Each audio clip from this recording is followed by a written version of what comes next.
Hello friends, geography के इस video में हमारा आज का टॉपिक है ज्वार भाटा यानी कि टाइड। तो जैसा कि हमें पता है, हमारी पृथ्वी में जल राशि बहुत ज़्यादा मात्रा में है और सूर्य एवं चंद्रमा की आकर्षण शक्तियों के कारण, ठीक है, सूर्य और चंद्रमा की आकर्षण शक्ति, जैसे हमारी पृथ्वी में गुरुत्वाकर्षण के कारण वो वस्तु को अपनी ओर खींचती है, बिल्कुल इसी प्रकार से सूर्य और चंद्रमा भी अपनी आकर्षण शक्तियों के कारण जो सागरीय जल है, यानी कि जो भी जल राशि है, जो जल मौजूद है, उसको ऊपर उठाते हैं, उसके बाद में वो नीचे की ओर गिरता है। तो इस प्रकार ये जो सागरीय जल है, इसके ऐसे ऊपर उठने को ज्वार और नीचे गिरने को भाटा कहते हैं। ठीक, तो फिर हमने क्या जाना, ज्वार भाटा क्या है? सूर्य एवं चंद्रमा की आकर्षण शक्तियों के कारण सागरीय जल के ऊपर उठने और नीचे गिरने को ज्वार भाटा कहते हैं। ऊपर उठना ज्वार कहलाता है और नीचे गिरना भाटा कहलाता है। इसमें सूर्य की अपेक्षा चंद्रमा की आकर्षण शक्ति का प्रभाव 2 गुना होता है। ऐसा क्यों होता है?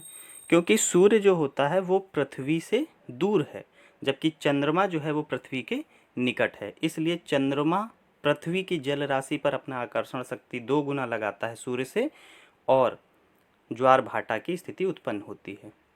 किसी भी स्थान पर 24 घंटे में कितनी बार ज्वार भाटा आता है? तो 2 बार ज्वार भाटा आता है। ठीक, और यहाँ पर ध्यान देने वाली बात यह है कि जब पृथ्वी, सूर्य और चंद्रमा तीनों एक सीधी रेखा में होते हैं तो ऐसी दशा में ज़्यादा आकर्षण बल लगता है और दीर्घ ज्वार आता है। दीर्घ ज्वार का मतलब बहुत ऊंचे ऊंचे ज्वार आते हैं, तो उनको दीर्घ ज्वार कहते हैं। जबकि जब यही पृथ्वी, सूर्य और चंद्रमा समकोण की स्थिति बनाते हैं तो निम्न ज्वार आता है, यानी कि छोटे छोटे ज्वार आते हैं, तो उसको निम्न ज्वार बोलते हैं। ठीक है। अच्छा, एक यहाँ पे ध्यान देने वाली बात यह है कि जब दीर्घ ज्वार की स्थिति उत्पन्न होती तो उसी को सिजगी कहते हैं, और ये सिजगी की जो स्थिति है ये पूर्णमासी और अमावस्या को ही घटित होती है, अन्य तिथियों में नहीं। तो सिजगी प्रश्न पूछा जाता है कब घटित होता है? पूर्णमासी और अमावस्या को।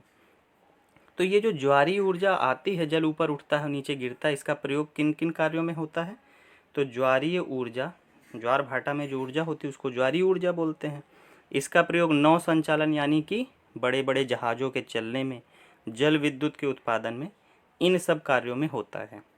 और ज्वार भाटा के आने में पृथ्वी का अपकेंद्रीय बल यानी सेंट्रीफ्यूगल बल भी कार्य करता है। ठीक है, तो जैसा कि इस चित्र में हम देख रहे हैं, आपको दिखाई दे रहा है दीर्घ ज्वार की स्थिति उत्पन्न होती है कब?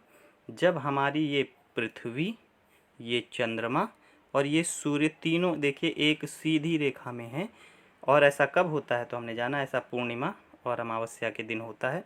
तो ये देखिए जो पृथ्वी की जल है, ये जल राशि ऊपर की ओर खींच रहा है इस आकर्षण शक्ति के कारण, तो इसलिए दीर्घ ज्वार की स्थिति उत्पन्न होती है, जैसा कि आपको चित्र में दिख रहा है।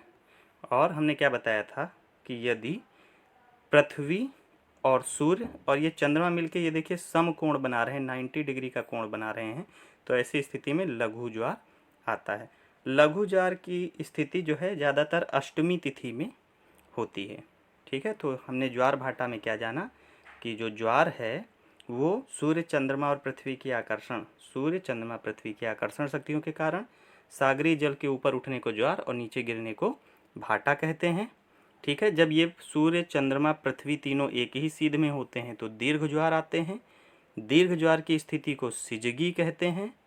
सिजगी की घटना पूर्णमासी या अमावस्या के दिन होती है और 24 घंटे में प्रत्येक स्थान पर 2 बार ज्वार भाटा आते हैं। तो ज्वार भाटा से इतने हमारे तथ्य महत्वपूर्ण हैं।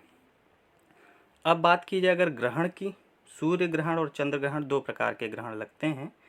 तो सूर्य ग्रहण की अगर बात की जाए तो हम सिर्फ सूर्य ग्रहण और चंद्र ग्रहण में ये याद रखें कि मध्य में कौन होगा, क्योंकि 3 स्थितियां होती हैं, सूर्य होगा, चंद्रमा होगा और पृथ्वी होगी। इन्हीं तीनों में कोई एक मध्य में होगा। तो हमको बस ये याद रखना है कि सूर्य ग्रहण में कौन मध्य में होगा? सूर्य ग्रहण में जब पृथ्वी एवं सूर्य के मध्य चंद्रमा आ जाएगा, तो सूर्य का अपोजिट क्या है? चंद्रमा है। तो जब चंद्रमा मध्य में हो, किसके? 2 ही बचे, पृथ्वी और सूर्य। तो जब चंद्रमा मध्य में हो तो सूर्य ग्रहण की स्थिति होगी, और सूर्य ग्रहण की स्थिति हमेशा अमावस्या को होती है। ठीक, बिल्कुल इसी प्रकार चंद्र ग्रहण में अगर आ जाए तो चंद्र ग्रहण में मध्य में पृथ्वी हो जाएगी, क्योंकि चंद्रमा किसका उपग्रह है? पृथ्वी का।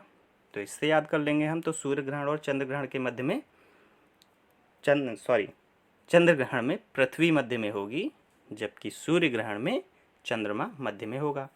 सूर्य ग्रहण सदैव अमावस्या को होता है, जबकि चंद्र ग्रहण सदैव पूर्णिमा को होता है। एक वर्ष में अधिकतम 7 बार ही सूर्य ग्रहण और चंद्र ग्रहण हो सकते हैं।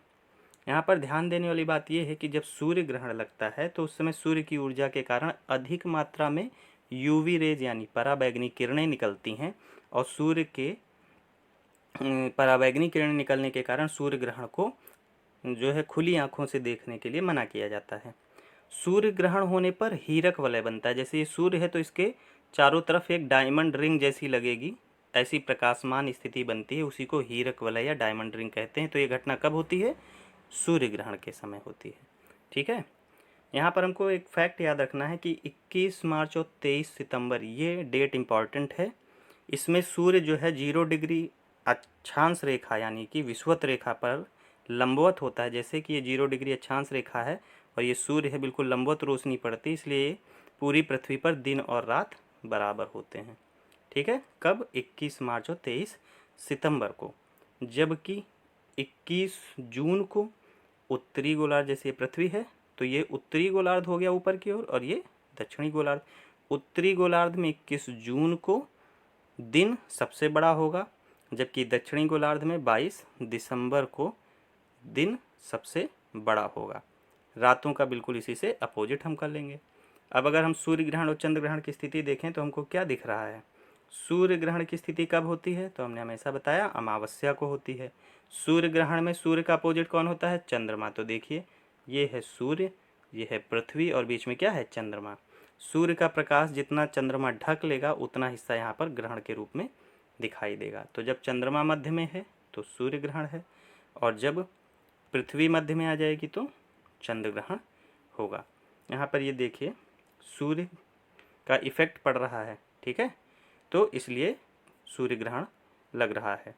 अगर हम देखें चंद्र ग्रहण में तो पृथ्वी मध्य में आ जाती है सूर्य के और चंद्रमा के, क्योंकि पृथ्वी का उपग्रह चंद्रमा है इसलिए पृथ्वी मध्य में हो गई, तो फिर क्या बोल दिया जाएगा?